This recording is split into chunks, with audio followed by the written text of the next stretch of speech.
नमस्कार मित्रांनो, आज दिनांक 7 ऑक्टोबर 2025 दुपारचे 1:50 झालेले आहेत.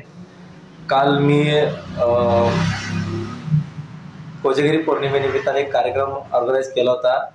त्याच्यात संलग्नित एक विषय म्हणजे प्लास्टिक पिशव्यांना पर्याय कापडी पिशव्या उपलब्ध करून देत असताना सुधीर गोरे सरांशी माझं बोलणं झालं होतं.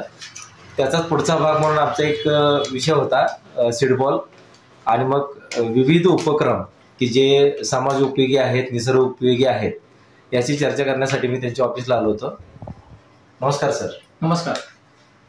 तर आपली चर्चा होत असताना तुम्ही मला आता एक म्हणजे पानासारख्या आकाराचं बी दाखवलं. नाव आहे ताम्हण. बघू शकता तुम्ही. तर हे दिसताना हे असं दिसतात, बघू शकता तुम्ही. म्हणजे खरोखर म्हणजे पानासारखं दिसतं, पक्ष्याचा पंख म्हणू शकतो आपण. तर त्यासारखं हे दिसतं.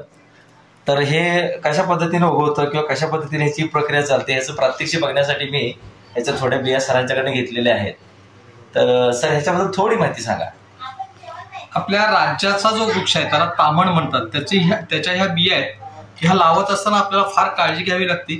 ही जी बी आहे तर ह्या बीचा जो जाड भाग आहे हा जाड भाग खाली करायचा आणि निमुळता भाग आहे हा निमुळता भाग वर घ्यायचा आणि त्या बिया लावायच्या.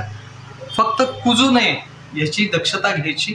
पाणी कमी घालायचं आणि जास्तीत जास्त ड्रेन होईल अशा ठिकाणी हे लावायचं. साधारणपणे एक आठवड्यामध्ये ते उगवून येतात आणि त्याच्यानंतर आपण याची रोपं तयार करून वृक्षारोपणासाठी आपण हे घेऊन जाऊ शकतो. ओके, चला. सरांनी छान माहिती सांगितली, त्याबद्दल त्यांचे मनपूर्वक आभार.